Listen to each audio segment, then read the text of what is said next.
issues, I'd like to hand it off to Tom and hear more about the SpeakerLab. So Tom has graciously accepted to join us here in this meeting.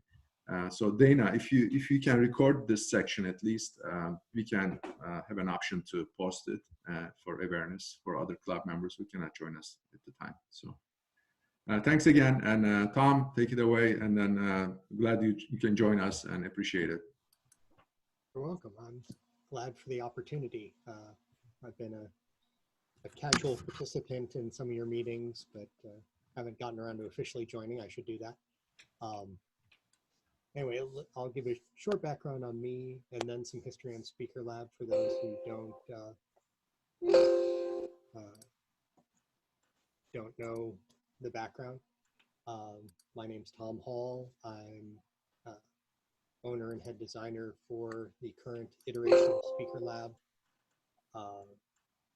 My background is in aerospace, so I have a degree in aerospace engineering, a minor in mathematics, audio, video. Audio mostly was always my hobby when young and as an adult. My first good speakers were a pair of SpeakerLab .1s in 1982 or 83, something like that, with a Luxman integrated amp and a Technics turntable. So this had always been my hobby. And my first job out of college was designing custom aircraft interiors for head of state wide body aircraft. So I've worked on 4 custom 747s, numerous large Airbuses, and most of those had an audio video component to them. I got to know the company that was supplying the aircraft certified audio video equipment, which was a company at the time in Kirkland called Pacific Systems. When I left my first job, I actually was through an interesting contact that has had a lot to do with my career, Jay Huber, the gentleman who started Definitive Audio. He connected me with the owners of Pacific Systems. I went to work for them, designing audio, video, and in-flight entertainment and control systems. Continued the relationship with Jay. Jay had left Definitive at that point, started a company called White J International doing home high-end audio video integration. His company was then bought by Cello, which many people are familiar with, the company Mark Levinson started in 1985. And so he contacted me and said, hey, you know, this was always your hobby. It's what you love to do. Why don't you get out of aerospace and come work for Cello as a system designer? So that was in 99. Then the recession hit. Cello's corporate national company decided to wind down, gave the locals their ability to buy themselves. So Jay and I looked at buying Seattle together.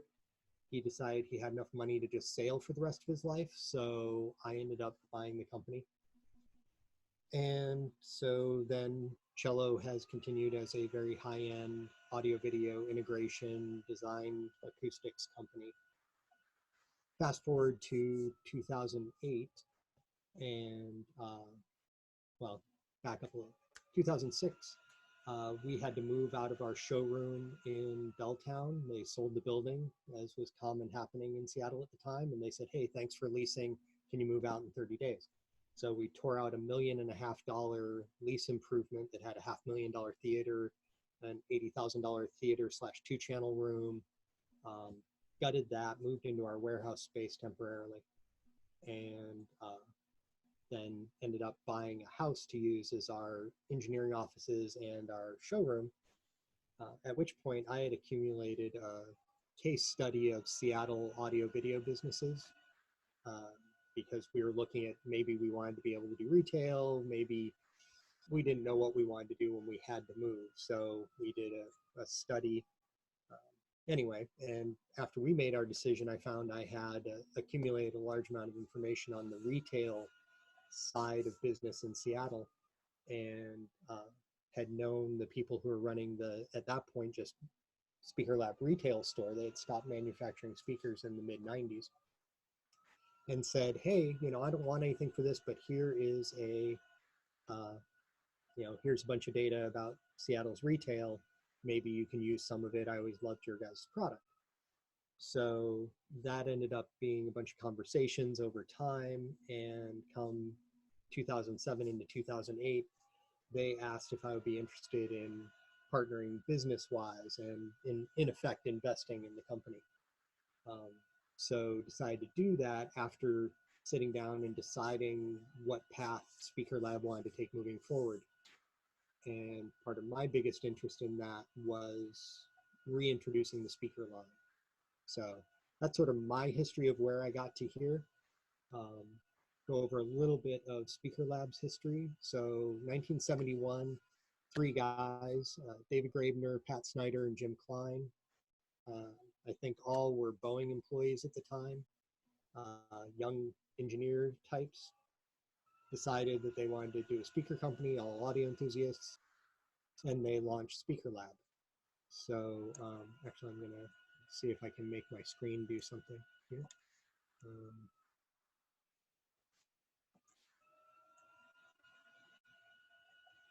See if this works. Are you guys seeing a web page screen?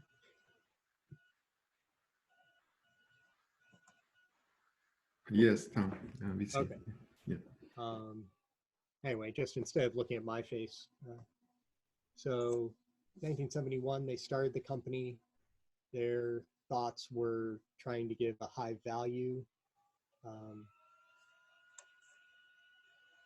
a second here. That should be working.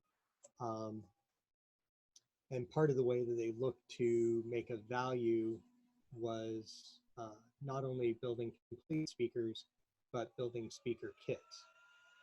So through the 70s into the 80s, the company grew, the logo evolved,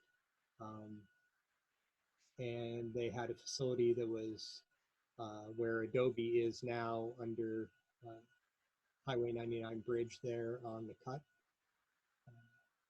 Famously known for the place that people, when they jumped off the bridge, where they landed was SpeakerLab.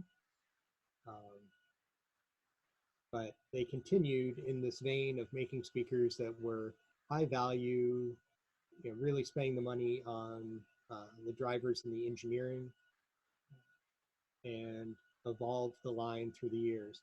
The next sort of evolution happened in the late 70s, early 80s, when Mila Nastrovich got involved, created one of the most iconic SpeakerLab speakers, which is the 30.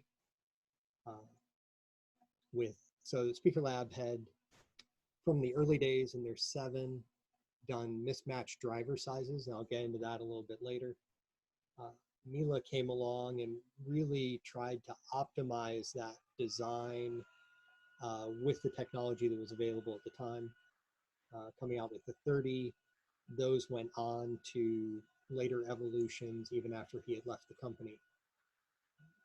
The difference from what they had been doing in the original 7s, let's try to get back to that.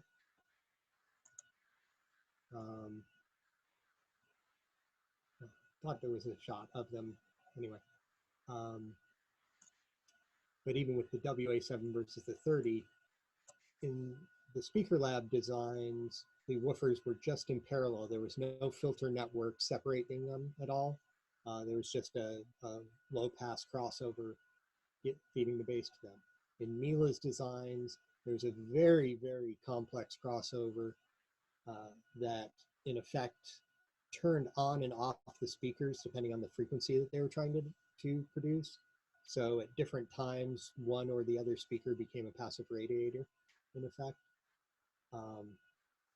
This, with the motor structures that were available at the time, was a good way to get smoother response and more dynamics. The downside of it is it meant that it had to have a high pass filter on it or it would run away. So it had a rumble filter on it to filter out any really low frequency. It lost a lot of efficiency because you had a lot of electronics happening in it. But at the time, it was considered one of the best sounding speakers. Now, those of you who don't know SpeakerLab's history, at that time, SpeakerLab was the size of most of the large speaker manufacturers in the country. If you just think of that, they started in 71, think of how few speaker companies around today existed in 1971. You've got Klipsch, you've got Wharfedale, some of these European brands, but most of the speakers we see today have come around since that time. So that was what I think of as sort of evolution, sort of part 2 of the speaker end of SpeakerLab, was when it started introducing more complex crossover designs, more complex and general designs. Horns were part of the original design, and that had to do with efficiency back then, because in 71, most people were dealing with a few watts. Weren't a lot of high-powered amplifiers. Famous catalog photos. So anyway, that history continued to evolve, and what I would call sort of step 2.5 was an evolution to really focus more on competing with the aesthetics. I don't have a lot of pictures from that era, but the cabinetry got significantly more complicated. They started to mix in ported speakers and passive radiator speakers instead of sticking with sealed boxes. The line really sort of diffused. They were really trying to be a speaker for everybody. What that took away was it really took away the community in a lot of ways. The kits became, even though they were still sold for less money than the complete speakers, they were literally more expensive to build. And so that sort of started them down a road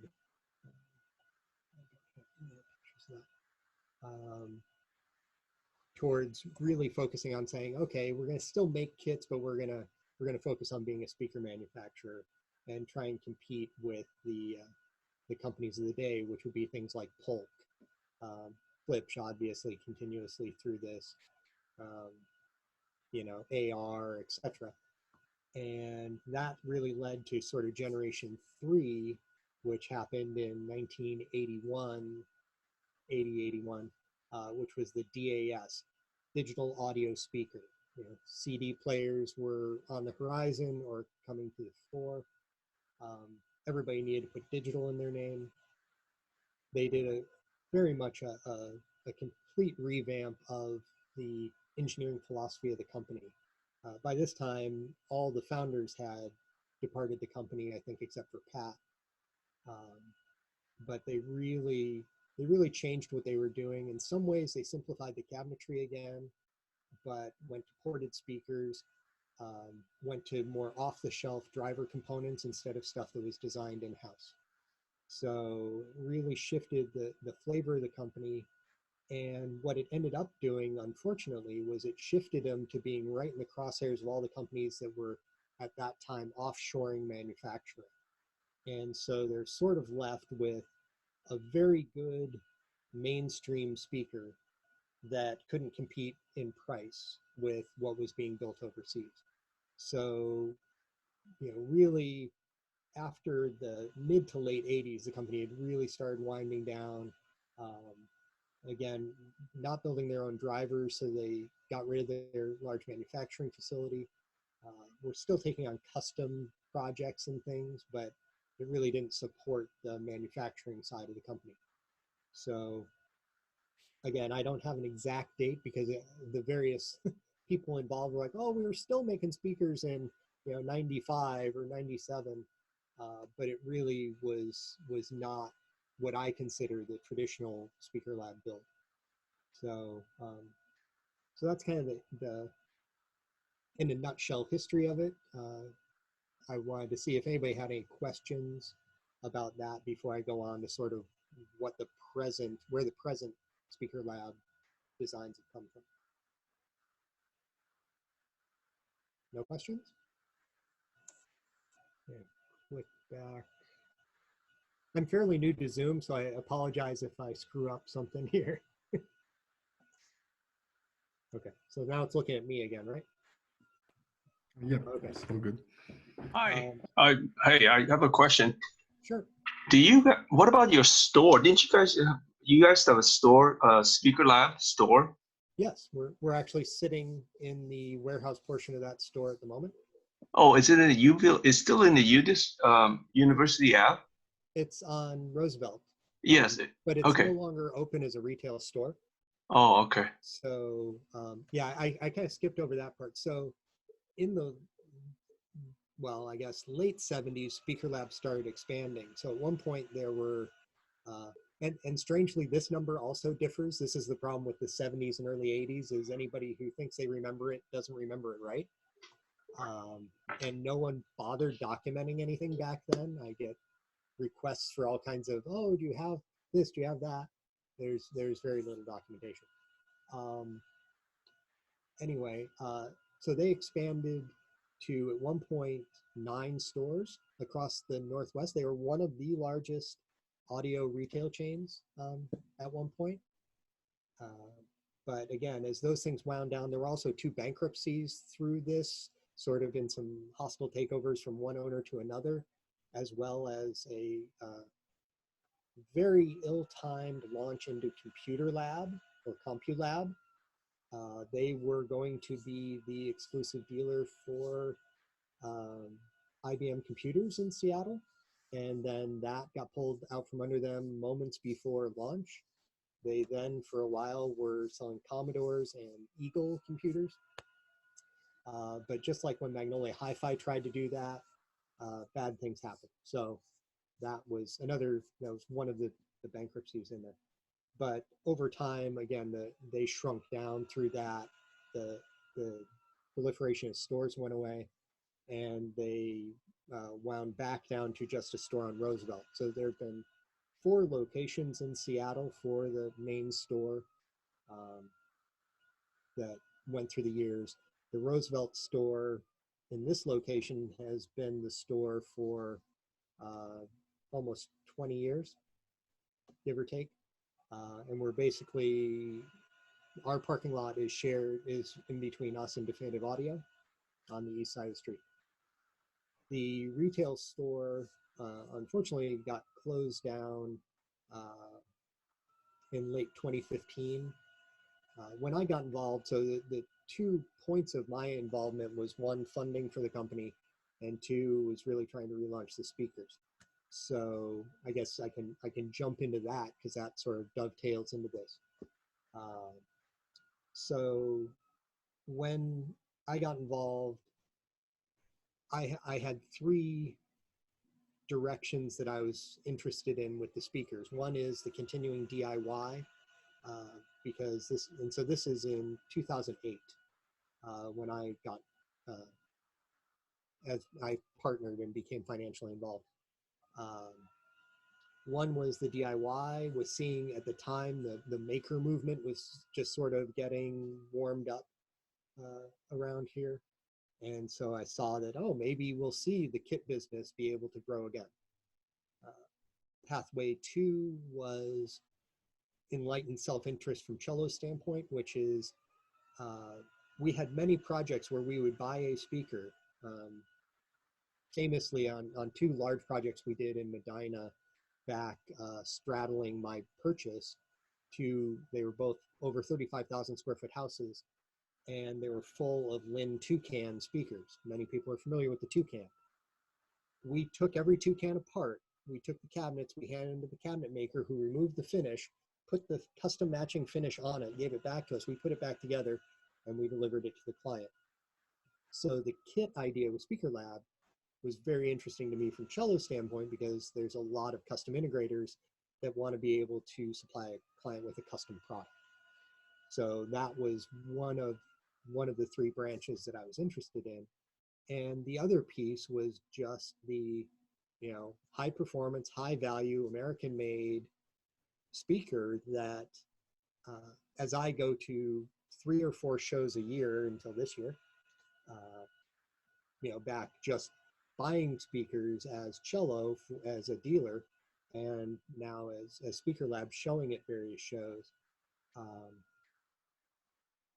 Speakers evolved because of aesthetics, because of size. You know, we went to the subwoofer satellite system, which never pleased any audiophile, I don't think. Certainly never pleased me. So looking back at SpeakerLab's history, there was always sort of the two veins of the company. There was the, you know, the small, very precise little monitor, the original .1, you know, I don't think anybody tried to fool themselves to not think it was an LS35A knockoff, but with some very good engineering and great sounding piece. And then there was the 7, the iconic, you know, large speaker. And you know, that's where the engineering lay, and that's where I believe that both, you know, the history and now the future of these things went. So I'm going to go in here to another gallery.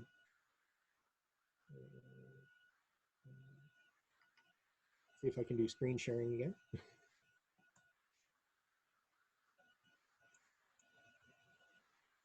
Not sure why that my monitor is at the wrong resolution, but anyway.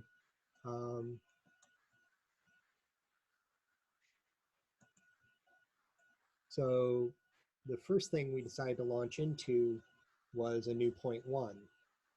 So the original .1 was called a .1 because it was literally 0.1 cubic feet, except it never was 0.1 cubic feet, but that's a whole nother thing.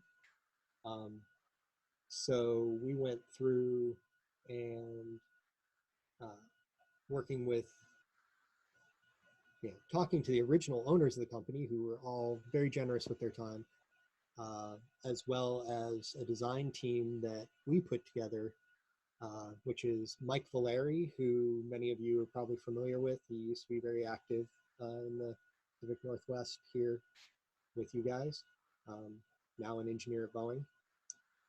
Dan Wiggins, who had a Dyer Audio up here for a long time, building mostly silly car subwoofer stuff, but owns a huge number of patents in driver design, including the XBL design, which is a way to keep the motor linear and not doesn't come out of the gap. Jeff Hammerstrom, who some of you may be familiar with. Jeff's history went from doing live sound to working for Carver a couple of times, helping design on the Carver Amazing loudspeaker. Worked for Mackie, designing the 624, or I can't remember which one came first, the 824 or 624. But did some very interesting things there with passive radiators and how to get large bass out of a small box. Worked at Dalquist for a while and consulted then with Cello, had a partnership with David Graebner and a consulting company that did some interesting ribbons. I just posted some on Facebook the other day that they had built for Boeing to do some acoustic testing of wing sections. And it was, I don't remember how tall it was, 27-foot tall ribbon that they built. So, and I've known Jeff, he worked for me at Cello. He designed some custom subwoofers for us and other things for custom clients. And then also the input from people like Bruce Bronziak, who designed the original .1, David Graebner, who obviously had started the company, and even though at the time he was already the vice president of engineering for Wisdom, he was basically willing to have private phone calls about, you know, how we may want to do things. So 2008, we started in the design on the .1. The nice thing with having all those people that are designed in audio video is we got a huge amount of input and a lot of help.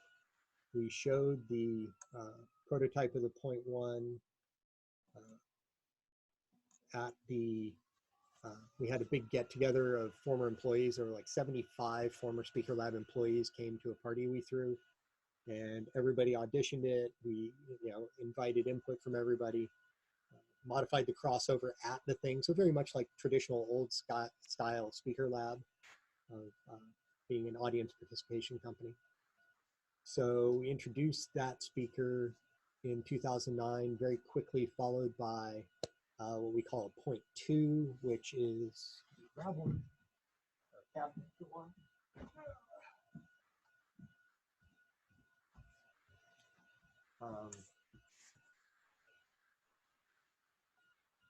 Let's stop screen sharing for a second. So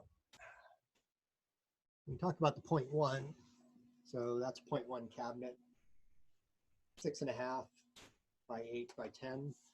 So 3/4 inch MDF from Oregon. It's Medite 2. Everybody builds speakers. It's great stuff. No formaldehyde. Denser than normal MDF. We then did a 0.2, doubled the woofers, doubled the volume, lowered where the bass goes to,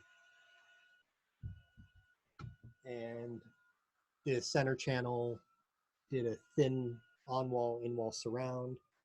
So really tried to make that line appropriate for, you know, small room audio systems. Back here's the new woofer. So we just redesigned an update on the woofers and tweeters for them. These are made by Peerless in India for us.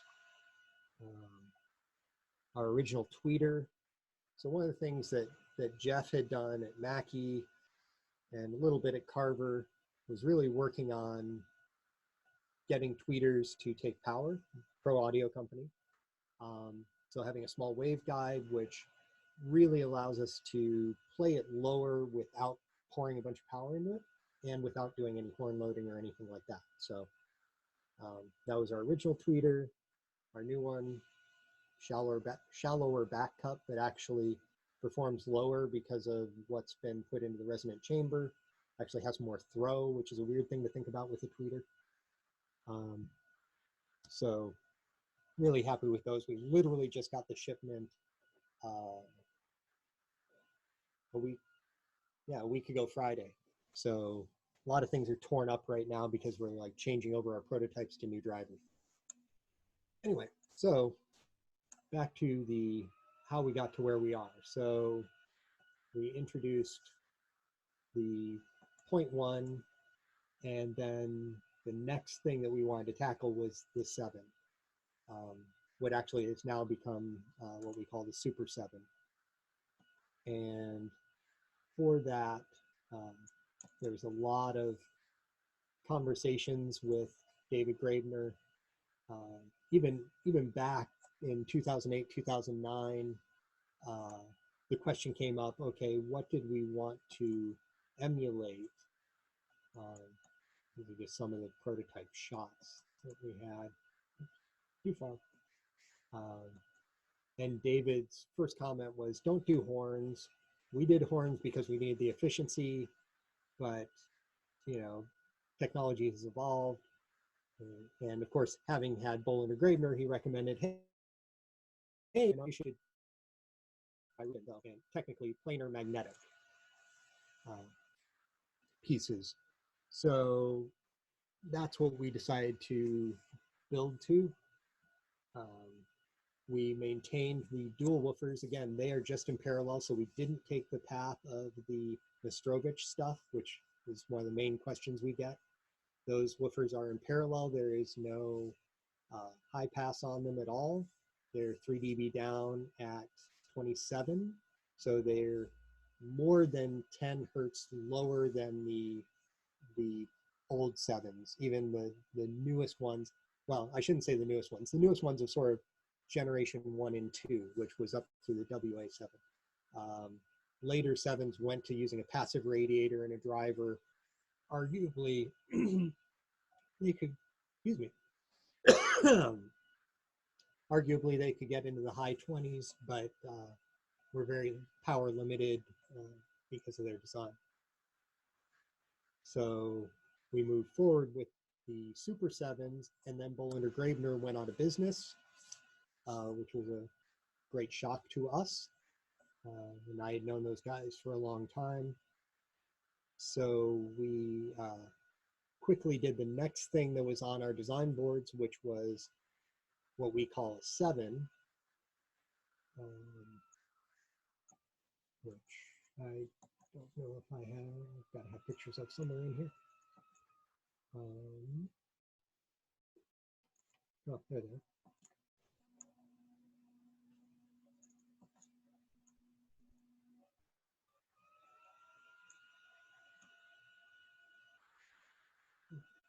Oh, no. Okay. So one of the intents with the company when I got involved is to take it back to its roots. Its roots were having a limited number of drivers all used so that you could create appropriate speakers for different venues and different clients without going crazy. So the 7, the pictures you're seeing here are a thin version of it we do for home theater and as a bookshelf for clients. Hey Tom, we're not seeing the share. I think you're not sharing the picture. Try that again. Thanks for letting me know, because okay, let's go back to this one then. Okay, so that's, can you see it now? I don't see it. I'm not, yeah, it's not, you're not sharing your screen, I think. Or it's saying, it's confusing sometimes. There you go, coming there's up. a button that says share. I'm supposed to click on that. There you go, got it. Sorry about that. Sure. Okay, so so this is a 7. So the 7 uses the mid-woofer from our point line and the tweeter from our point line. So it's basically a 0.2 with the 10 and the 12-inch woofer, what we call our force balance woofer system. So this allows us to hit a lower price point. It allows us to voice a perfect match to the point line for people for whom that's important. This was something that we were going to do down the road, but because Bollinger-Graebner went away and Cello happened to be doing a project that was supposed to be using Super 7s and Super 30s, which is a smaller version of the Super 7, for this theater, Bollinger-Graebner went away. We very quickly finished the design work on the 7 and then did a what we call an OW, an on-wall version of it for this theater.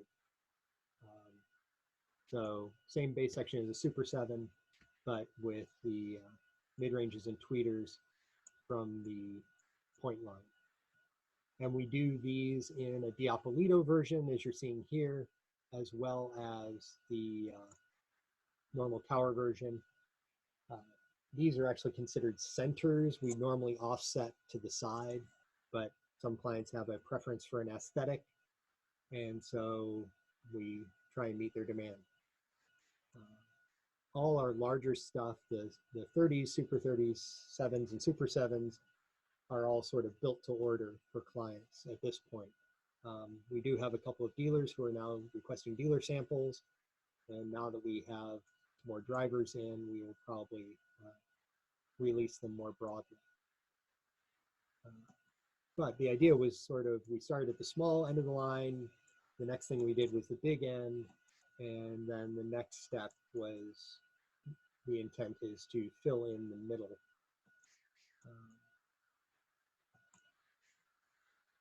So, back up to the gallery. So then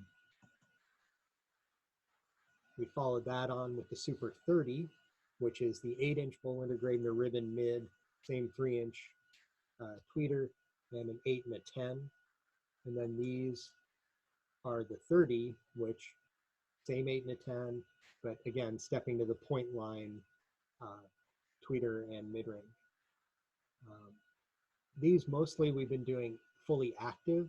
It was interesting, this is a good follow-on to the last meeting at the church where we were talking about DSP and powered speakers. It's something that I've always really believed in. It makes some things easier. One of them is blowing speakers up. But if you do it right, it gives you a very dynamic speaker, allows you to bend some of the laws of physics within a certain envelope as far as bass extension and dynamics. So that was the next step along the line. There's a couple of things that are coming up in the sort of, the future of, trying to, see where we're going with this. which I'll Hey, get Tom, to here in a can minute. you describe the differences between the two models that you're showing here? One of them is kind of like a planar type mid-range and tweeter, I think. So yeah, I wish I could zoom in on this, but I'm pulling these off our website because when I was trying to pull pictures up, it was just taking forever to load the files. So for those of you who aren't familiar with the Bollinger Grabner ribbon stuff, let me change, stop screen share. Okay. So this is a 10-inch planar magnetic driver. So if you're familiar with magneplaners, works the exact same way. There's a series of neo magnets front and back. If you rip this thing open, it would have a, it's not mylar, but you can think of it as mylar tensioned membrane in here. And that membrane is embedded with wires. And so you put a current through the wire one way, pulls towards the magnet on one side, put current through it the other way, pulls it the other way. So works just like a magneplaner. So we call them ribbons. They aren't technically ribbon speakers. They are not an electrostatic like a Martin Logan. It is this. There is no charge field in this. It's literally a voice coil rolled out flat, if you want to think of it that way. So this is from a Super 7. In the Super 7s, we cross over to this at 500 from the woofers, and then at 2.7K to a 3-inch version of this, the tweeter. So in the 30s, which I'll click back to that screen correctly this time.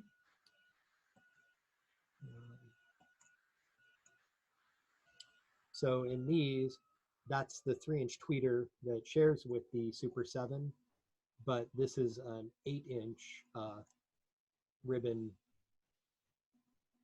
for the mid-range. We have to cross this over a little bit higher. The 10 will actually go down to 350 hertz. The 8's supposed to go down to 500, but excuse me. We found it wasn't all that great when we crossed it that low. So these cross at about 550. One of the challenges with a planar magnetic or any planar speaker for that matter is directivity. And we sort of saw that as a plus and a minus. All the original old SpeakerLab speakers that had horns, and to a lesser extent some of the ones with a leaf tweeter, had pretty significant directivity, not always to their benefit. With the ribbon speakers, playing with the crossover points, getting that right allows you to really control the dispersion or the apparent dispersion of the driver. Yeah, that's not going to change the dispersion at any specific frequency that is within the crossover range, but it is going to give you the effect of it, just like a line array does. So that was one of the design challenges we had. So in some instances, we've used the 30 instead of the Super 30 because we needed to not have the directivity. So even though we did these two speakers, which are in the exact same volume, same woofers, did them for really to give variety to people. What we found is, from an engineering standpoint, they also apply more or less to different installations. I'll actually look here. So Super 30 page. So the Super 30s, like I said, typically they're asymmetrical. Because of the dispersion of the ribbons, they really don't care about, like there's no baffle step. Where they are versus the edge of the baffle had very little effect on the polar response. But it did have, it's that measurement versus listening, which you guys, I know this comes up a lot in the meetings that I've been to. You can measure how things listen, but it's very, very difficult and expensive to do that. You need a giant anechoic chamber. If you've ever seen pictures of Focal's new anechoic chamber, you need something like that to really try and define, quote unquote, what you're hearing. But what we found is moving them around on the front baffle doesn't change it that much. You do get a deeper, better image when they're asymmetrical, but again, we've, not to be, sexist, but the wife acceptance factor of the one that's symmetrical has won out for a lot of our clients. So that's what dealers order as demo. They're like, oh no, I want 2 of the center channels. Okay, we'll build you 2 of the center channels. Same thing with the 30. The best sounding one is when it's asymmetrical. With the conventional drivers, there's a little bit, the tweeter is not symmetric in the corner. It's actually a different distance that we looked at what kind of refraction we were getting off the edges, played with where the tweeter was. That corner box is exactly a 0.1 as far as how it performs. And then it's got the dual woofer system added to it. So, and then there's, again, the symmetrical version, and there's, again, what we call our OW or on-wall. I should have pulled up a picture. We just had one of these burst into flame in a client's theater, which was very exciting for the client. Ends up that the amplifier driving it decided, for whatever reason internally, to put 157 volts DC out its speaker output into the speaker. And the woofer did not like having over 150 volts of direct current through the coil. So it literally burned up the 10-inch woofer. So exciting times. I'm just glad it wasn't our fault. So with the back here, so with what we call our large or our Legends series, now consists of the 30 and the Super 30, and then the 7 and the Super 7, which are pictured here. This is in one of the rooms here with our test rack. So we're using a Crown DSP box that allows us to feed both speakers, very easily match levels and sit there on the fly playing with crossover slopes, crossover settings, different shelving filters, everything that we need to do. So DSP is a godsend when it comes to speaker development, because the sort of quick and dirty way of doing it, you can run it through, you can then look at the waveform, you can run through software and say, oh, okay, if I want this transfer function coming out of my crossover, this is what it should be. And it gives you a great starting point to build a crossover. So that's how these were developed over time. We do the Super 7 and the Standard 7 in what I think we're going to evolve and just start calling the Pro model, because people are always asking about these 2 different speakers. This speaker, the black speakers, and this speaker here are exactly the same speaker. Same exact volume down to the square inch, same crossover, same everything. Again, the tweeter mid-range is, especially with the ribbons, is very insensitive to where it's placed on the baffle as well as where in the room. These are sealed box speakers. They aren't, you can move them around the room. They are what we call room invariant. I personally do not like ported speakers or passive radiator speakers for a lot of reasons. But one of the things they give you is the ability to, get a lot of low bass out of a given volume. What we're doing with our force balance woofer system is each woofer is tuned to a different frequency. So a driver has a fundamental frequency. We, in effect, have taken that frequency. I was going to use a whiteboard behind me, but not sure if my camera's going to get that very well with the reflections in here. So you're all familiar enough with speakers to know, a woofer has a frequency. You use the box, you use filling, you use the crossover to make that as broad a peak as you need. What we're doing with having the, I'm trying to remember the tuning. The 10 has an FS of like 19, and the 12 is like 26, 27, something like that. So we're using them above their tune frequency. They work to damp each other out. They never get more than about 15 degrees out of phase. So we see a lot of advantages. They take a huge amount of power. Figured out at one point, so we did one of the trade shows, I think it might have been CEDIA a couple years ago, and we were setting up the night before, and I had some music cranked up, actually on this pair of speakers. And a guy came running over, and it was a guy from PMC, pro audio or recording studio speaker manufacturer for the most part. And he came over because he thought there was live sound playing, because he said he couldn't believe the set of speakers was reproducing a kick drum like these were. So I did a calculation because I'm an engineering dork. If you add up the actual effective cone area of a pair of sevens, they are slightly larger than a kick drum.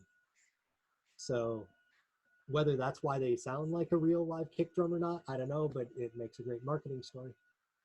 So the other variations, as I was saying, we do, sort of a box version and a tower version, and then a centered tower version in each of the speakers. And all of our speakers are available in basically 4 formats. And again, this goes back to the tradition of SpeakerLab.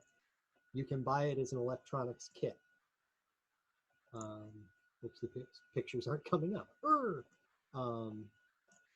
So basically everything but the cabinet. You can buy it with an MDF raw cabinet and finish that cabinet yourself. Let's see if pictures will come up on this page.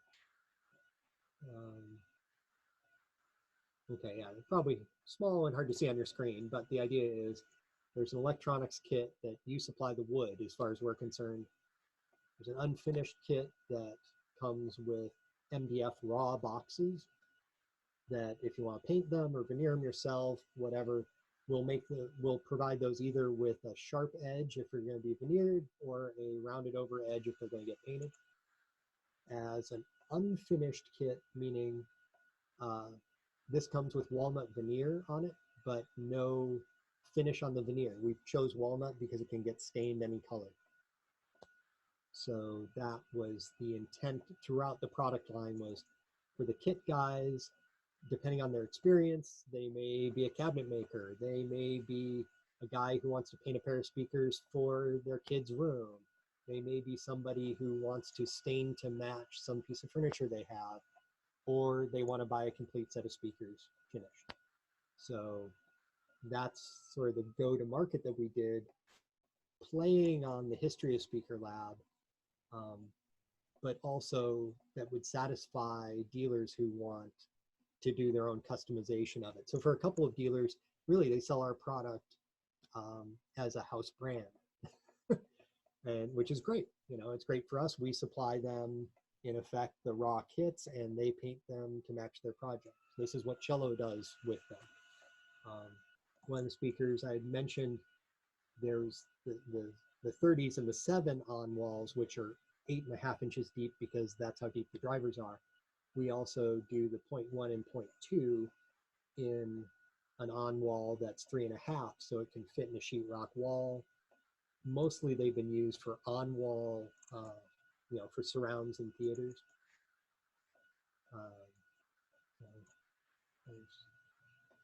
Yeah, this was a pair that went into a theater, painted pro black.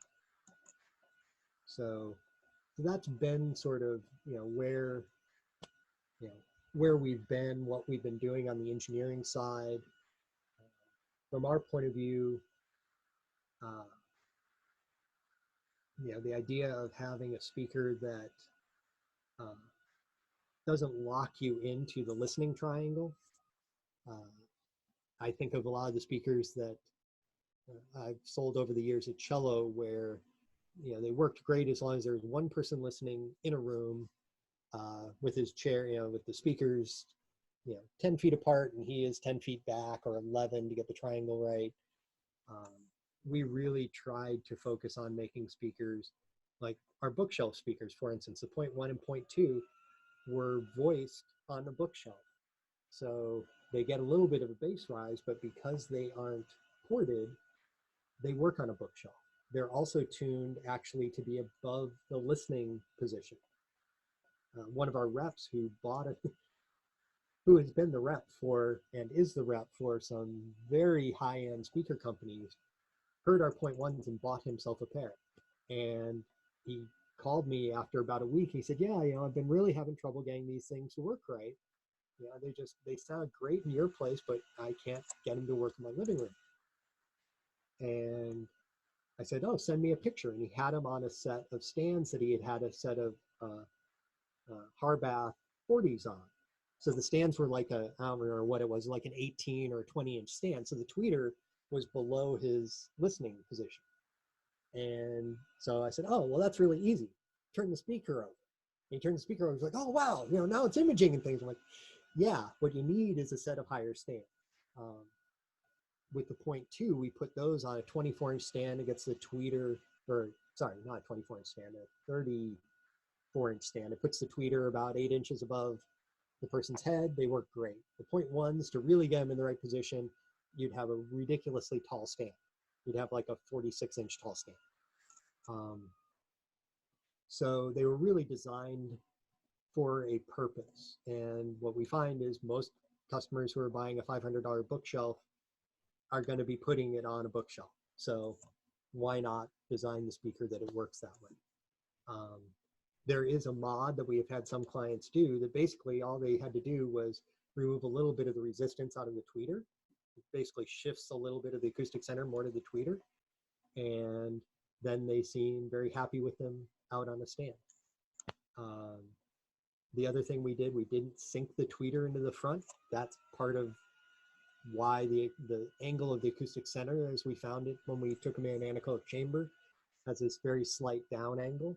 If we sink the tweeter into the front, it almost straightens that angle. So really tried to make it so that for the do-it-yourself guys, they could have fun sort of playing around and going, oh, well, I did it this way and I like that. So we really have tried to be flexible, but really in the last year and a half or so, trying to shift our focus to get more dealers, spend a little more time on that side of things versus the direct to client kind of supply. And so that's part of where the future lays. I'm going to switch it out of screen mode, and I'm going to switch over to my phone in a second so I can go down and actually show real speakers, not just pictures of them.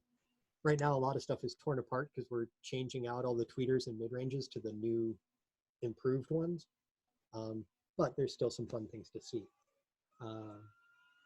One of the things when talking about the future, I'd mentioned I'm not a passive radiator or port fan. It was interesting at the AES meeting where Van 2 was presenting, because I've listened to their stuff and I think it's great. And but it also, his calculations pointed out one of the things to me coming out of aerospace. We always talk about the envelope of where a plane can fly. And any of you who are airplane buffs and know what a U-2 spy plane is, the joke was that the U-2 was always in the corner of the envelope. And it literally was. It couldn't accelerate at maximum altitude. It had to be plus or minus like 10 knots of airspeed or it would stall either way. So it was right on the edge of being able to do what it was designed to do. Speakers are the same way. With most sealed speakers, you start turning it up and you start turning it up, and what happens? If the box isn't big enough, it's going to compress. And so you're going to have pressure limiting behind the cone. If the box is big enough, you're going to hit X max, and you're going to either start banging the voice coil off the ends, or you're going to just, you're going to throw it out of the thing. You're going to get a lot of distortion. Part of doing the sevens and super sevens with our force balance woofer system was to try and expand that envelope, make it bigger, to be able to get really big bass. When we were at showing at Rocky Mountain year before last, a guy came in, he listened to it, he kept going behind the speaker. He's like, how is this thing ported? I said, it's not ported. He's like, you can't in a sealed box make that volume of bass. And by volume of bass, I'm talking about a pair of sevens in a standard, say, 12 by 15 by 8.5 foot ceiling living room can do 130 dB. So that's the kind of output that we look at. You shouldn't do that, but the dynamics are there, and that's really what we're going for. That said, with our point line, our point line, the boxes are by Dan Wiggins designed the drivers, both the tweeter and the mid-range. And he and Jeff went back and forth on the diameter of the voice coil for like 2 months. It should be an inch because we're going to use it as a mid-range later. It should be 2 inches for power handling. It ends up it's 1.25 inches. But that was a lot of that discussion had to do with we want the box.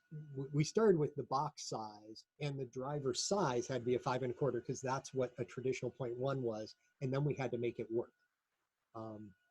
Which bless the guys working on the design team. I am not a speaker engineer, but there's a lot of harsh back and forth to get that dialed in. That said, we did the 0.2 to get a little more bass, but it's very much a different kind of speaker. So there's something that Cello used back in the day when it was a speaker and amplifier manufacturer that was a feature of one of their speakers that I thought was one of their few speakers that I liked the sound of. I can say that. I wasn't involved in the manufacturing end of Cello. I loved the amps, but the speakers I thought left a lot to be desired. They had a couple of pairs, though, that used what's called a vario vent, which is one of these. Some of you may be familiar. This is a lossy port. It is, in effect, compressed fiberglass and a couple other materials in there captured into a little plug. What it allows to happen is it, in effect, pokes a hole in your speaker that's not tuned.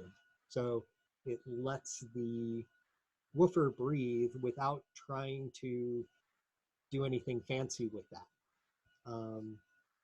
So I thought, oh, well, what the heck?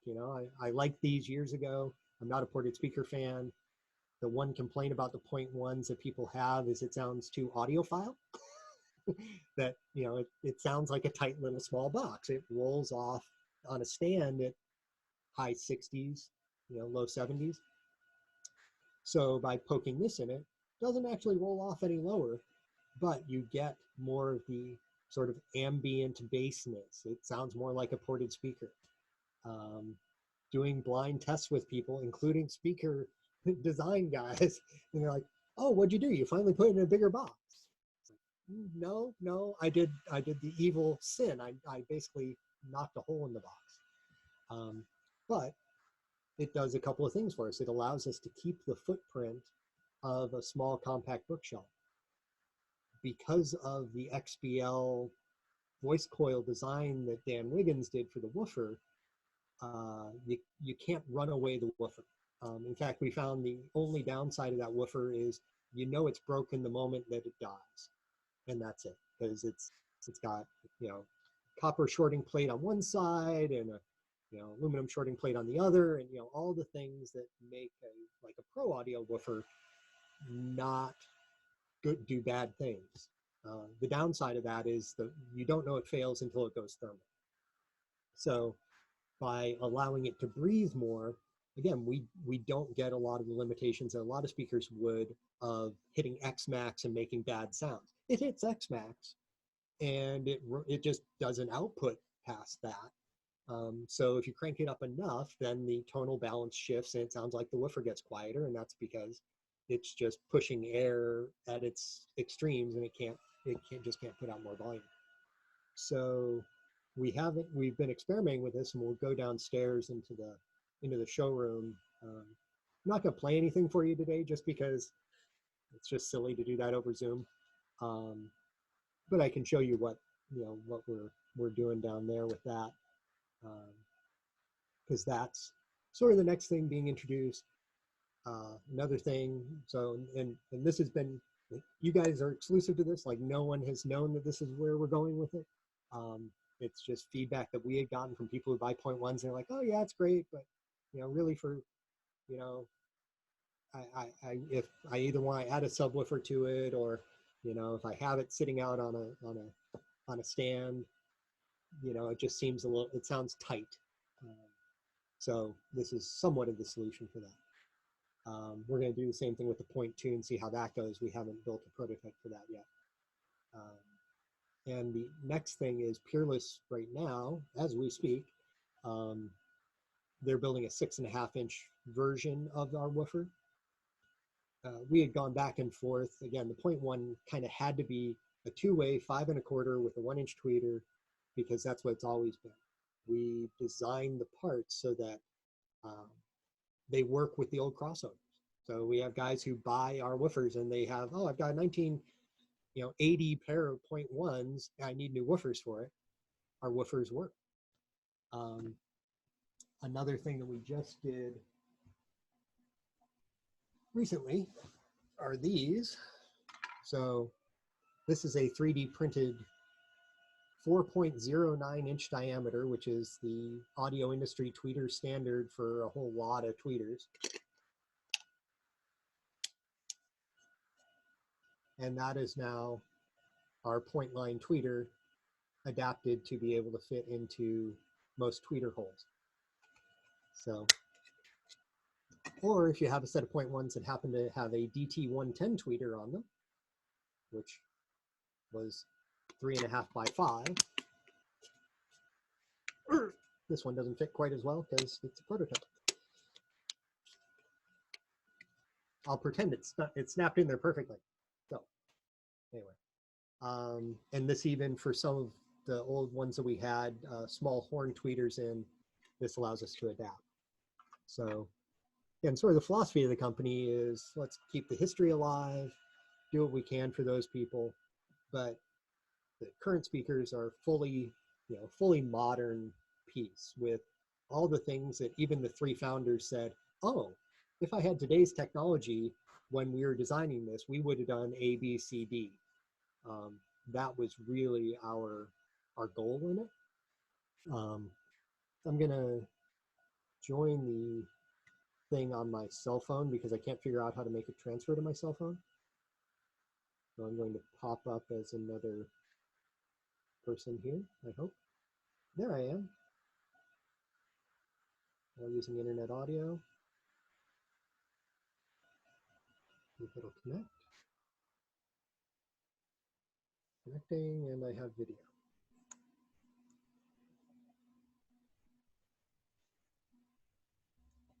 Can I hear you guys now? Yeah. Do you hear us? We don't hear you though. I think, let me see. Maybe you're muted. Let me unmute you. Oh. There you go. Yeah, I was muted.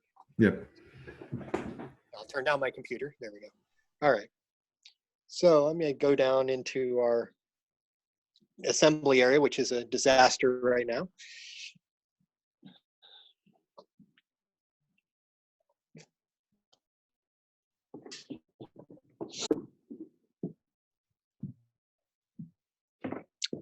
And somebody turned the lights off. Can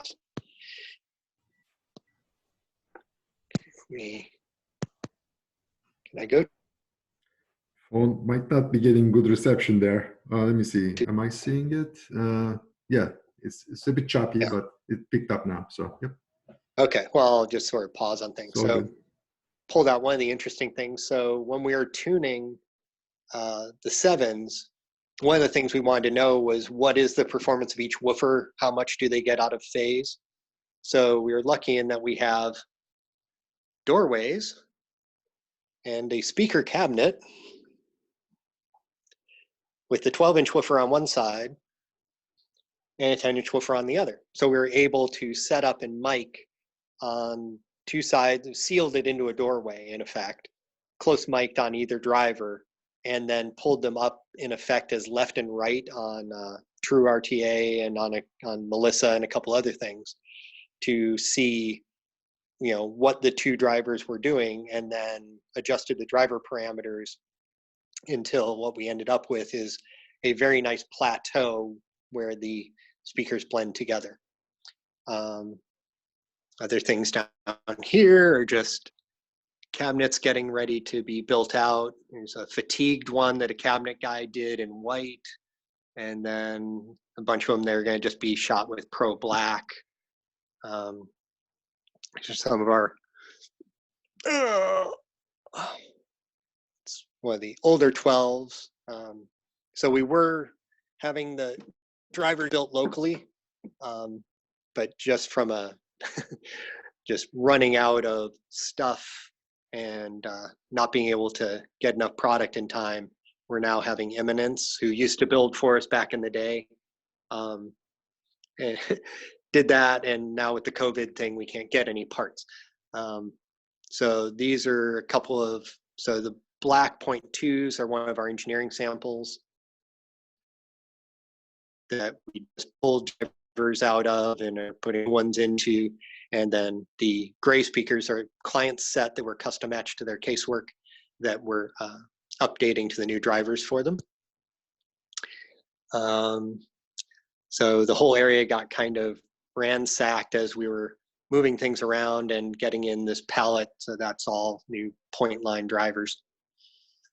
Take a walk through. So we share our warehouse with Cello, my other company, as well as Hawthorne Audio.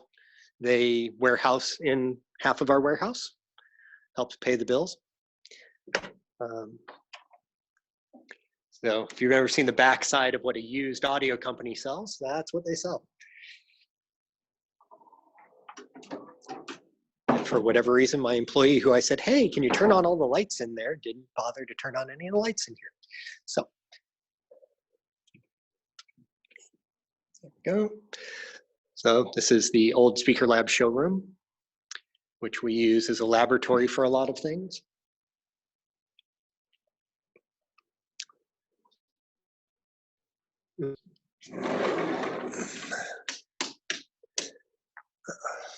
And right now, the lights aren't working well. Great.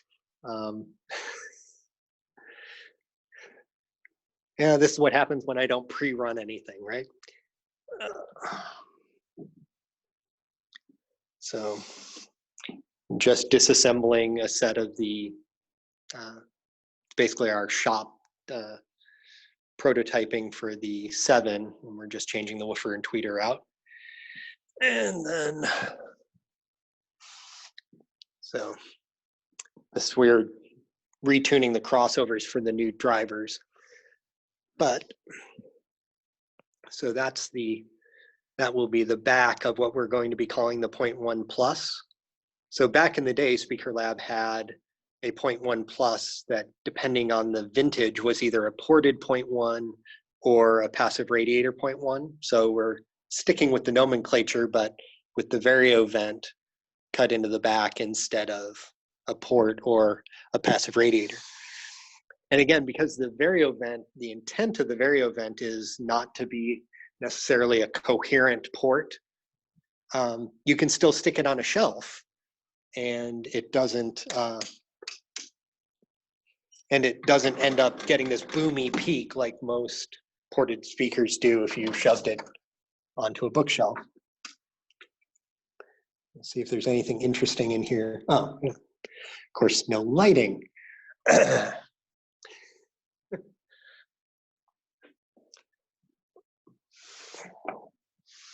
We haven't been having to play with prototyping in a while. So there is a vintage 1972, I am the second owner, set of 7s. So we bought, I tried to find the best functional 7 I could find. I found these. The guy bought them from David Graebner at SpeakerLab in 1972. We've had them reconed and the crossovers rebuilt. We also have a pair of WA7s, which probably in this light you're not going to see.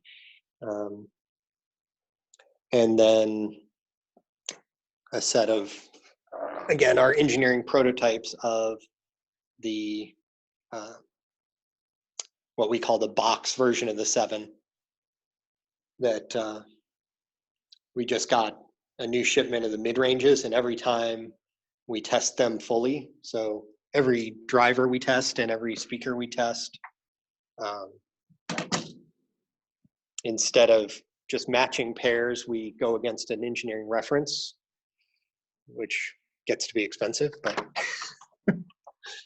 it works. So that's the old SpeakerLab showroom, which works well because it has a variety of room sizes that allow us to test.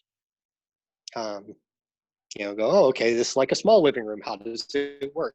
This is really loud. Acoustically does it work? Go back up to my computer now because it's really cold down there.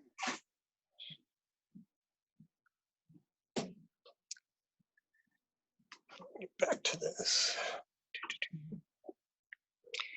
Okay, I'm going to leave off my phone.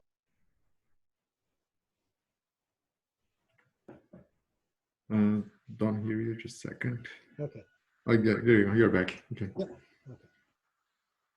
Oh, if I could only get a haircut. So, yeah, so that kind of gives a, I hope, a good overview of sort of where SpeakerLab came from, where it, you know, where it evolved in my involvement in it, and sort of where we're going with it. One of the pieces, and this comes up a lot, is, you know, when we showed, remember, it might have been the Vancouver Audio Show back when there was one, and people were like, oh, you know, but it's just a plain square box, a rectangular box. And that was for sort of 2 out of 3 of the customer cases that we work with, which is the kit guy and the custom integrator guy. There's no better shape than a rectangular box. They're just easy to build. It's easy to fit into things. But for some of the dealers, the aesthetic, you know, they're like, oh, okay, well, you can do it. You know, the veneer, the woodwork's beautiful, all that. But gee, you know, we sell brand X and it's got suede on it, or it's, you know, whatever. It's got this curve or this aluminum insert. And we've really tried to, if we can, to stay away from having to become a fancy cabinet company, because that was, you know, by all the old guys from the company, that was their comment of, yeah, when we did that, it made, you know, we lost the kit guys. When we did that, our costs went through the roof. When we did that, our packaging costs went up. And with the drivers we use and the designs we do, there isn't, you know, and I mean, I've sold high-end, ultra high-end speakers for 20 years through Cello. And when you sit down with the engineers and you go, hey, why did you do X, Y, Z? And they're like, we didn't, you know, that was marketing. So we're trying to keep to the old philosophy where our cost is in the engineering, it's in the design, it's in the drivers, and not, you know, not spending a lot trying to make it totally pretty. That said, we have had clients who built them that have built gorgeous, you know, they rounded the corners, or they made the top, you know, a pyramid shape like a Watt puppy, or, you know, different things like that. And I'm like, great, you know, if you got the time, I love that. Send us pictures. But we, to this point so far anyway, resisted going in that direction. Now, that said, SpeakerLab's 50th anniversary is next year. So we're again working with the founders that are still around and some of the early guys to try and come up with something where we may do you know, a very limited run of 50th anniversary editions, which probably would involve mean, there are some of the things in the cabinetry that when we did prototyping, we said, oh, okay, well, you know, it's not a huge change, but this little thing made a difference. And so we may do a line where we are going to be doing that as far as choosing different, you know, using higher end components in the crossovers, doing a little bit different on the cabinetry. There's even a rumor that that may then evolve into product that will be cello product. I can't say. Don't know the guy. So we'll see what happens there. But that's a couple of the people that I'm good friends with and work closely with. Bill Benson, who was the guy who started Nuts About Hi-Fi. He and I have been friends for many years, and I help him with some custom project stuff. And Jay Huber, who was my mentor, the guy who started Definitive Audio and was my boss at Cello before I bought it, have both been sort of bored and looking for something to do. So we've been kicking around that opportunity of going, well, you know, Cello name still, I mean, most people knew it from the equipment, not from the integration company. Because integration companies, if you do your job right, no one knows who you are, because things just work. But things that were done back then that were of interest as far as some of the speaker design that we have pulled into some of the things that we have done sort of under the covers here at SpeakerLab, that may see the light of day somewhere along the way as a cello product. So with that, I'll open it up to questions. I can only talk so long. Thanks, Tom. It was very informative. I'm checking the time. So officially our meeting is over, but we probably got extended. So in case we got cut off or whatever by Zoom, I'm not sure. So, but anyways, open for questions from everybody. So go ahead. Oh, hi. I don't know. You hear me? Yeah. Dana Olson here. Hello. Yeah. So for people that want to, do you have like personal or whatever? You call up and say, hey, can I come to the showroom? Or do you do a little bit of that? Or can you talk about your dealer network or any of the dealers in this area, or how's that work? Yeah. So that's how we had been doing it, is having people come here, and that's why we, you know, our engineering samples, I call them that just because I come from an engineering background, but you know, a sample is a sample. So we have done that. We had been doing a couple events a year. In the last year we didn't, and part of that was the replacement, the point line back up. After we did a couple of trade shows, we sold a lot more than we expected. And we kind of got stuck most of last year with going, oh, we're out of parts, you know, or we're almost out of parts. We ordered the drivers for the point line, that stack you saw down there, which is 250 woofers and 200 tweeters. That order started almost a year ago now. So Peerless got it, and they hadn't known them for years on various projects, even before I was involved with SpeakerLab. And they're like, oh, wait, yeah, we can't get this or that or the other. There were certain pieces that they didn't have to build them. So what was supposed to be just our next order for the year became an engineering exercise. So it became, oh, well, we can't do that deeper backup like you were doing, but we did this other kind of backup for another manufacturer, and we found that it actually worked pretty well. Why don't we take, you know, the driver technology you guys wanted to do and do this backup we did for these other guys with this other kind of fill and this other kind of neo magnet, and see what we come up with. Peerless is in India, so just getting prototypes over and dealing with that is, you know, becomes these, you know, suddenly a month is gone, and you know, and then we're busy, you know, on some other builds, and so, you know, it was this big back and forth anyway. And then of course with the virus, so just shipping here from India took 2.5 months instead of 3 weeks, because a lot of ports were shut. So the boat that was supposed to make one stop on its way to Long Beach from India made like 5 stops along the way. So anyway, that's an aside, but that basically made us dead in the water, as well as a back order on some of the Bollinger Graebner stuff, which is now supplied directly. Daiichi in the Philippines has always made that for them. They're working with Parts Express here in the US for their distribution now. We work with Parts Express to get Christie, who was the Christie projector company, bought Bollinger Graebner and then shuttered it. They bought it for the patent on one driver that they use in their cinema speaker system, and decided they didn't want to be in the retail or custom speaker business and just shut the thing down.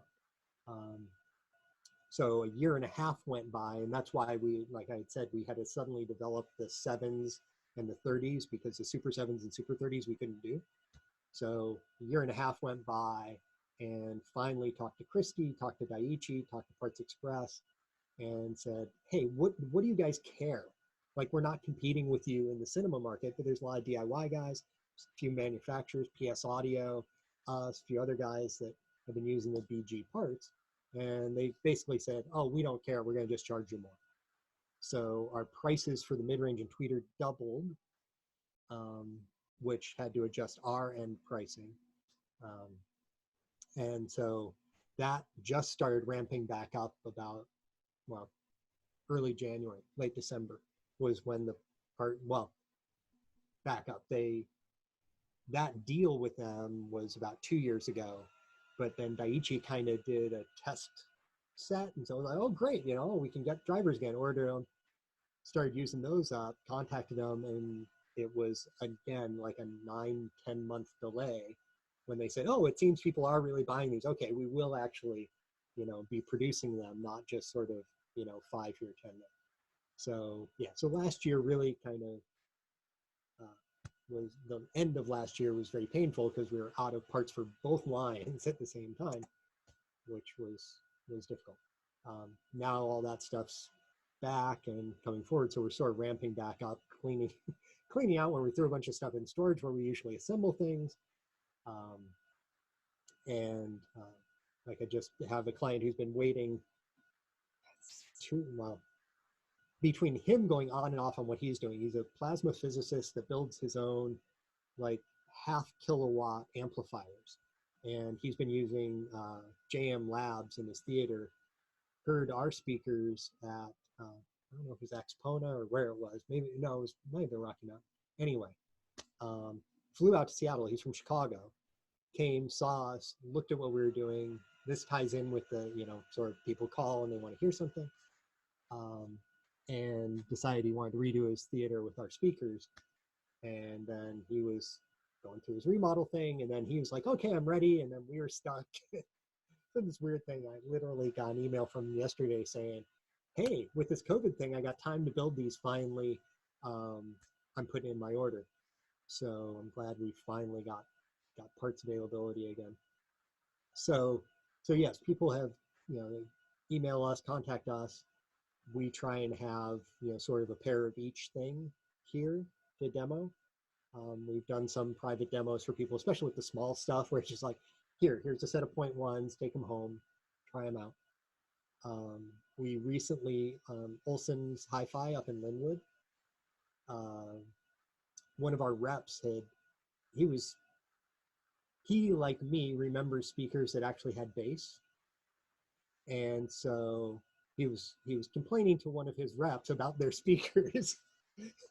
And the rep who knew us, like, hey, you should hear the stuff SpeakerLab's doing, because it is like, you know, I mean, we were doing this long before JBL L100 came back out, and before Klipsch decided to do their heritage line. You know, we sort of revamped this thing. So he heard it. I don't remember if he came down here. I think he came down here, heard a pair, said, hey, can you, you know, bring a pair up to my showroom? I brought him up.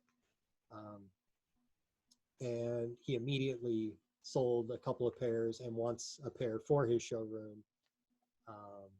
So, you know, and he's wanting, and he was like, you know, we sell a lot more, you know, small speakers, this and that. I said, yeah, I'd love to sell you our point line, but I literally have no product right now.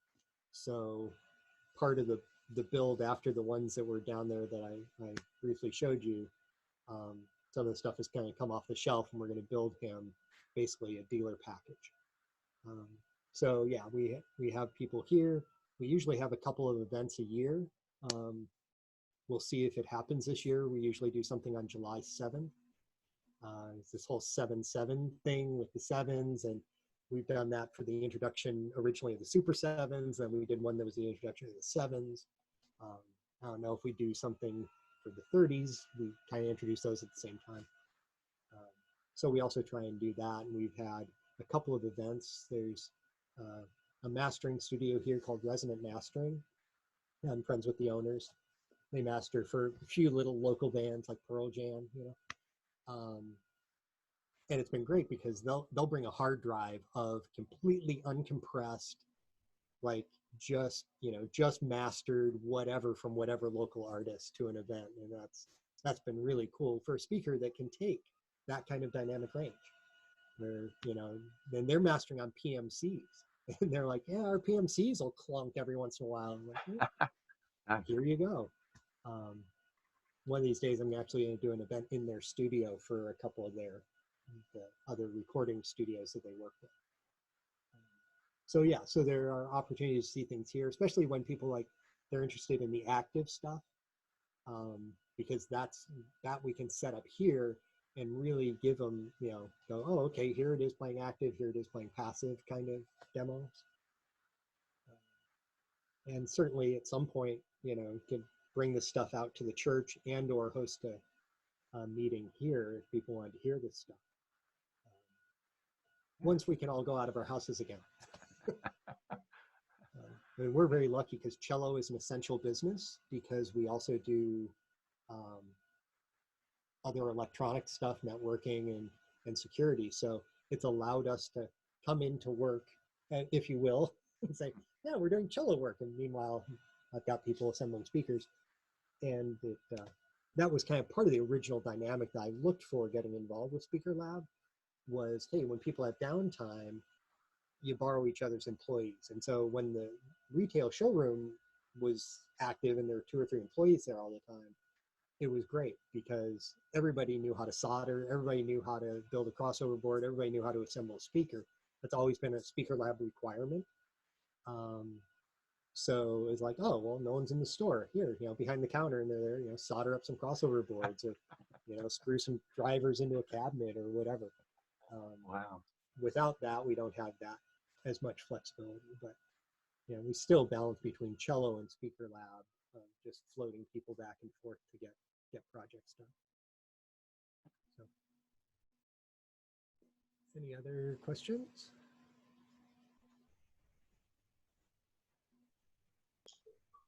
Yeah, hey, I have a question, Willie. When you buy the kits, do you get a diagram of like a schematic of the crossover, or you just get the crossover? So currently, we do it with a completed crossover, Okay. and that's been a big back and forth. I know there's a couple other kit companies that can't remember. It's like CSS, and I've gotten to know their guys, and they went the other way, and they're like, yeah, we decided to do the crossover as a kit, and they spent a ton of money having to make a board that is thermally formed so everything fits into it the right direction and all this, because they said, yeah, what we got for the first year was half the kits came back supposedly that they didn't work, and it was because people just didn't do the crossover right, and then either blew up the speaker or just had an ill-performing speaker. So to this point so far, we supply the crossovers built, and it just plugs in, which traditionally is what SpeakerLab always did. They also sold all the parts, capacitors and coils and everything else, but the kits always came with a complete crossover. So we're so open with the complete kit, you won't get a schematic of the crossover. You just get that's what I'm trying to say. You get the completed one, but is there like a schematic to show what it is? You see what I'm saying? We don't supply that standard, but if Okay. somebody asked us for it, we'd supply it. Okay. Part of when I got involved, one of the challenges SpeakerLab had, they tried to reintroduce kits in the late 90s. They hired a guy who had worked there as a sales guy years before, who was sort of a hobbyist. And basically, he messed around with a lot of stuff and eventually bought a Matasound kit and put their name on it, which only took, I think, one person to buy it before they're like, oh, wait a minute, I recognize this. So that didn't go well. So when I got involved, one of the things that had made SpeakerLab special in the old days was the drivers were proprietary, and they were designed with, from an engineering point of view, to have a performance goal, not a marketing goal. I mean, they're not ugly drivers. They're all right, but we did it so that it could screw to the front and didn't need to be recessed because it makes it easier to build for a kit guy. There's no fancy silver thing, and on our big woofers, they look like a woofer. There's no, we didn't tart them up with anything, because those are the things that cost the money. It's amazing, again, having been in this and known manufacturers for so many years, and there are speaker manufacturers that will remain nameless who the aesthetics that they do to the driver cost more than the driver. And that just isn't SpeakerLab. I mean, that for many manufacturers, that's their thing. It's like, oh, look at this, whatever brand, this is so attractive. And it's an okay speaker. But the reason that it's $10,000 or $20,000 has nothing to do with the motor or the cone or the surround. It has to do with, oh, well, we had the basket plated. We, added this beauty ring. We added whatever that has nothing to do with how it performs. So from our standpoint, the secret sauce, if you will, it's a well-designed crossover, but it was doing the XBL woofer circuitry or voice coil. It's doing a Neo motor that's Dan's design that has been used in, again, many manufacturers who I can't mention. I mean, his woofer stuff, he worked for Velodyne, designing right before they sort of went away, designing their drivers. He did the Bollinger Graebner woofers. Worked for many of the big companies. And when we said, oh yeah, aesthetics have to be clean, but nothing fancy, but what we want is performance to the dollar, he was very, very able to do that. This tweeter, in the pictures that I had shown of a theater with the sevens in it, when we were torture testing that theater before it delivered to the client, so that theater is 13,400 watts of crown power going into it. The sevens are quad amplified with 300 watts into each driver. 300 watts into this tweeter, 300 watts into a pair of those 5 1/4, 300 watts into the 10-inch woofer, 300 watts into the 12-inch woofer, 132 dB at 15 feet from the speakers. We ran it for 30 minutes, full out, playing like Blue Man Group or something, just hammering on the drivers. I walked up to the drivers afterwards. I could feel the heat off this tweeter at 6 inches away, and it wasn't blown up. It was just cooking. But the big back cup helps it cool, helps it dissipate energy. So we did a lot of fun things to make them very volume invariant, very room invariant. But again, the secret sauce is sort of the combination of all the pieces, and that we have the drivers built to our spec. Not that, oh, I'm not going to tell you what the crossover is. With the kits, with the electronics kit, we also do supply a cabinet drawing. So for anybody who does want to build their own cabinet, they get a complete 3 view of the cabinet. We don't do panel drawings, meaning we don't draw each piece, because like we do all the corners of the cabinet. So the back is rabbited in on all our cabinets, but there are 45s on all the other corners and veneered all the way around. Many people building their own don't want to do 45s like that because it's not easy. So they want to rabbit in the front, or they want to do, whatever kind of connection they do. So we give them basically, the cabinet's got to be this size with this internal volume. This is where the bracing is. This is where the internal chamber is for the mid-range. And then, if they want to do dovetail joints, if they want to do, the guy in Chicago I mentioned that's building a set is doing his out of 1-inch birch, no void plywood with a 1/4 inch exotic veneer. over the top of it. So his cabinet's going to be 1.25 inches thick. I said, that's fine, but you can't make the outside the same size as we make it, because we're using 3/4. You've got to make the inside the same size as we make it and build out. So, you know, we're willing to give people whatever information they need or want for it. And people have, as I mentioned earlier, people like who are putting the 0.2s on stands. We sent them the crossover schematic. We said, okay, there's two, I don't remember what they are now. I think there's two 4-ohm resistors in the tweeter crossover portion. And basically just bypassing one of those kicks the tweeter up, you know, 1.5 dB or 2 dB, and now it works on a stand a little bit. So, which one of the other thing I didn't mention in just the general engineering of it, and when at the meeting where you guys were talking about DSP came up, all of our speakers are bi-wireable, and they are truly bi-wired. The even on the 0.1 on this speaker, the tweeter crossover and the woofer crossover have no wiring in between. So when you hook into the top, I don't have a built one here. When you hook into the top terminal cup and you take the jumpers out of the terminal cup and you hook into the top, it's just feeding the tweeter crossover. You hook into the bottom, it's just feeding the woofer crossover. There's no wiring inside between them.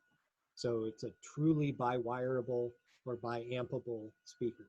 And that's true throughout the line.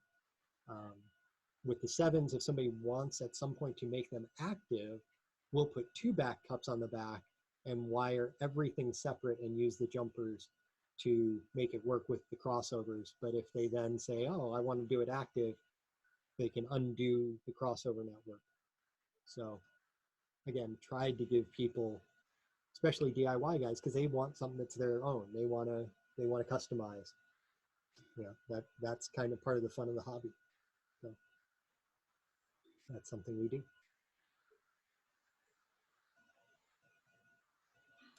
Anything else?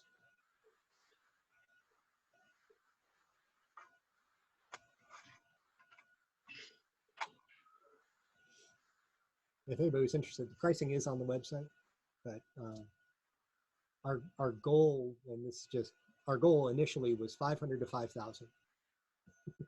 So 0.1s. So when I said, you know, a box size, a woofer size, and a tweeter size were the definition, so was the price. We actually, the 0.1 is, we don't lose money on them, but we also don't make money on them. Since we started with that and then we designed the drivers, we ended up, I don't know if you guys know how manufacturing to retail usually is, but most speaker companies, that's a 7 to 9 time multiplier. Which, I mean, you know, there's packaging and there's employees and there's shipping and handling and there's marketing and there's all that. We try and be at 3. The 0.1 is significantly less than that. But the rest of the speakers, we basically did it the other way, which we took our parts cost and we multiplied it out. And that means we aren't ever going to have a marketing department. It means when we sell to dealers, we make a very, very thin margin off of that. We try and be very environmentally conscious, so we repackage our stuff in other packaging, because we just happen to have 2 audio companies sharing the building with us, so cardboard boxes and packing materials abound. In the next 6 months, because of some of our direct dealer relationships, we will be coming out with, we'll also be doing standardized packaging. But for the DIY guys, we say, hey, basically, you either want a nice blank cardboard box that's our packaging, or it might come in a box from a Sony receiver, or it might come in a, you know, an RCAM, you know, DAC box, whatever, just because that's efficient. You know, we try and be conscious of that, being Seattle and all. So, anyway. I hate making your meeting run over, so.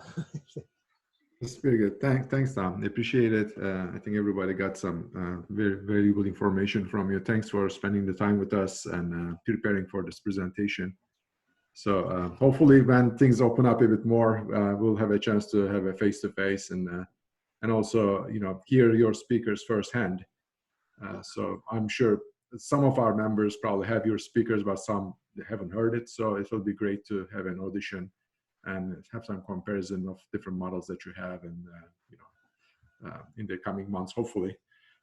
We will give updates in the coming meetings. So if there's an opportunity, we can reach out to you, and you know, if things open up, we can arrange a site visit, or you know, you can come to us and present either way. So that'll be great. Thanks everybody. So any questions, comments in general about the club or Tom's presentation, feel free to speak up. You're all muted, I think, but feel free to unmute yourself and you know, give your comments as you need it. Otherwise, we'll see you in the next meeting, hopefully in June. So we'll have another similar meeting, Zoom meeting for that as well. So thanks again for all your time, Tom, and everybody. I appreciate your time on this meeting. Well, thank you. Thank you guys. It's great to keep the hobby alive. Come on with the rocks back.